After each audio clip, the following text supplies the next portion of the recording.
मी सध्या जो अंगरखा घातला आहे तो काँग्रेसच्या प्रदेशाध्यक्षपदाचा आहे। मात्र त्या अंगरख्यातला जो कार्यकर्ता आहे, जी व्यक्ती आहे, ती अनेकांना माहीत नाही की ती डॉक्टर दाभोळकरांची एक स्नेही, एक ऋणानुबंध आणि एक जीवश्य कंठस्थ मित्राच्या स्वरूपातील आहे। डॉक्टर दाभोळकरांना शिबिरात भेटलो, बघितलो, शाळा कॉलेजमध्ये त्यांच्यासोबत जाता आलं। विवेक वाहिनी असेल, सामाजिक कृतज्ञता निधी असेल, यातला एक धावणारा कार्यकर्ता ही माझी असणारी एक भूमिका राहिली आहे। आणि यासोबतच जेव्हा अंधश्रद्धा निर्मूलनाचा कायदा बनत होता तेव्हा डॉक्टर दाभोळकरांनी जे 6 सदस्य त्या ठिकाणी सुचवले होते, जे नियुक्त झाले, जे त्या मसुदा समितीतले सदस्य होते, मी त्यातला एक सदस्य हा दाभोळकरांच्या अनुषंगानं निवड झालेला आणि या कायद्याकरता कार्यरत असणारा मी कार्यकर्ता देखील होतो। या पुढे जाऊन मला आपल्याला सांगायचं आहे की डॉक्टर दाभोळकर हे माझे फ्रेंड, फिलॉसॉफर अँड गाईड होते। त्यामुळे आज प्रदेश अध्यक्ष मी त्यांच्या मारेकऱ्यांना आणि त्यांच्या विरोधातल्यांना सांगू इच्छितो की एका पक्षाचा प्रदेश अध्यक्ष हा डॉक्टर दाभोळकरांचा सहकारी कार्यकर्ता असणे हा कुठेतरी एक पॉलिटिकल संदेश आहे। आणि ह्याच भूमिकेतून मी पुढे देखील कार्यरत राहणार आहे। मारेकऱ्यांना जामीन मिळण्याचा भाग असो किंवा या कायद्याला अंमलबजावणी करण्याचा विषय असो, खूप अनेक मोठी आव्हानं ही राहिली आहेत।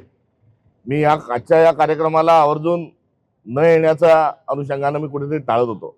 मुक्ता दरवर्षी न चुकता या कार्यक्रमाची डिटेल्स मला गेल्या 13 वर्षात पाठवत आली। हमीशी सातत्याने संवाद असतो। आमच्या दुसऱ्या पुढे इथेही माझी मुलगी हमीच्या सोबत याच अंधश्रद्धा निर्मूलन आणि वेगवेगळ्या दवाच्या अनुषंगाने कार्यरत आहेत। यासाठी येणं माझ्यासाठी फार अवघड होतं की डॉक्टर सारखा एक विवेकवादी माणूस, ज्यांनी माझ्या व्यक्तिमत्वावर विवेकाची, विचाराची, आपली दृष्टी कशी असावी छाप टाकली आहे, अशा एका माणसाला श्रद्धांजली, आदरांजली अर्पित करणं हे खरोखरच अवघड आहे। आणि त्यांचं जाणं हे अजूनही मला पूर्णत्वा हे पचलेलं नाही।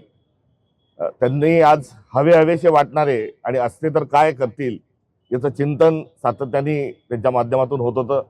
आज विवेक सावकारांनी सांगितलं तर येणारं वर्षभर आपण त्या दृष्टिकोनातून काही काम करू शकतो का, हीच विचार आणि त्यामध्ये माझी भागीदारी सुनिश्चित करताना एक येणारं वर्ष हे याच्या अनुषंगानं आपण कसं करू शकतो। डॉक्टर सातत्याने उपक्रमशील राहायचे, आज इथे, उद्या तिथे, परवा तिथे। ही उपक्रमशीलता त्यांच्या मागे आपल्या अंगी नाही, ही देखील एक माझ्यासहित आपल्या सर्वांबद्दलची माझी जी तक्रार आहे ती रुजू करून घेत असताना हा विषय आपण पुढे घेऊन जाऊ, एवढंच या निमित्ताने या ठिकाणी सांगतो। लढा खूप मोठा आहे।